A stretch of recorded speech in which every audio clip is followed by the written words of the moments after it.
Olá!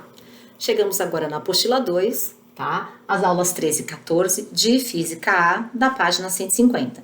Nós vamos falar sobre movimento circular uniforme. No que consiste o movimento circular uniforme? Vamos lembrar, a trajetória agora, ela vai ser uma trajetória circular, tá? Então, o tempo inteiro, independente do número de voltas que seja dado aqui, eu consigo determinar o deslocamento, mas eu não posso esquecer que agora o meu móvel, ele não está numa linha reta, mas descrevendo um movimento ao redor de um ponto central, que seria o centro de uma circunferência, tá? Então, a gente vai trabalhar agora alguns tópicos que são importantes. Primeiro, todas as vezes que eu penso num movimento circular, eu tenho geralmente o quê? Quando eu penso, remontando ao conceito de circunferência, um raio, que é a distância entre o centro da circunferência e a extremidade, tá? Então, eu vou ter aqui um valor de raio. Vou ter um deslocamento. Esse deslocamento agora, ele é um deslocamento angular, tá? Como assim? Ele vai ter sempre um ângulo de referência, o quanto eu me desloquei. Se eu fizer um deslocamento saindo de um ponto e voltando ao mesmo ponto, esse meu deslocamento corresponde o quê? A justamente o comprimento de uma circunferência. Voltando à fórmula matemática, 2 vezes o π vezes o raio. Imagina que eu tenho aqui uma circunferência de raio de uma unidade. Então, para eu dar uma volta completa aqui, o meu deslocamento seria igual a 2π. Tudo bem? Então, vamos lá. Alguns tópicos, algumas grandezas que serão trabalhadas e a gente tem sempre que ter muito destaque e importância. A primeira está relacionada ao período. Período é o tempo gasto para que esse movimento circular esteja sendo realizado, tá? Esse período é representado pela letra T e a unidade dele é em segundos.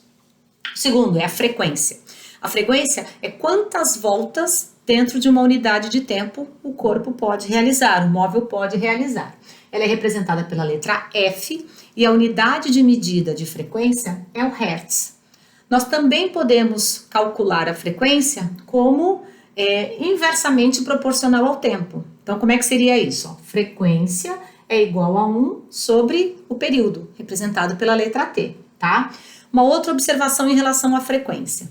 1 Hz, tá? 1 Hz, uma unidade de frequência, corresponde a 60 RPMs, rotações por minuto.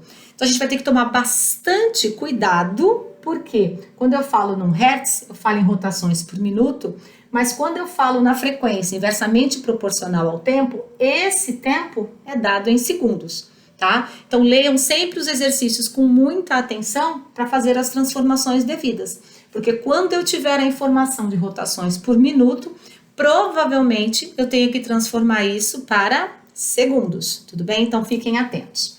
Próxima informação é o ângulo, vai ser justamente isso aqui, ó, essa abertura que está relacionada ao deslocamento, tá? Representado pela letra grega φ, ela vai ser a variação do espaço dividido pelo valor do raio, tá? Então, o espaço percorrido, lembrando agora que não é uma linha reta, tá? Ele está descrevendo aqui um arco de circunferência, então vai ser o deslocamento dividido pelo raio.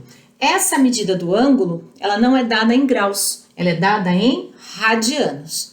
Então, todas as vezes que eu tiver a informação do ângulo em graus, eu vou precisar fazer a conversão para radianos e vice-versa, tá? Então, vai acontecer algumas vezes. Então, depois a gente vai falar sobre isso, mas é só para ficar atento porque é um dos tópicos importantes. Depois, velocidade angular. Como é que eu faço para determinar a velocidade angular? Ela vai ser a variação de φ, ou seja, o quanto andou aqui em relação ao ângulo. Lembrando que isso aqui, ó, o que é esse ângulo? É justamente a variação do espaço pelo raio, tá? Então, aqui seria o espaço pelo raio dividido pelo tempo. Então, dependendo da informação que o exercício esteja me fornecendo, eu tenho várias possibilidades de calcular a velocidade angular. Uma delas é o comprimento, de unidade 1, a circunferência, seria o 2π dividido pelo tempo, pelo período. Ou que a velocidade angular é 2 vezes o π vezes o valor da frequência. Então, isso é só uma introdução. Fica a dica, leiam o livro-texto, tá? Relacionado a essa parte teórica. Anotem algumas informações e vamos à resolução do exercício. Qualquer dúvida, me coloco à disposição.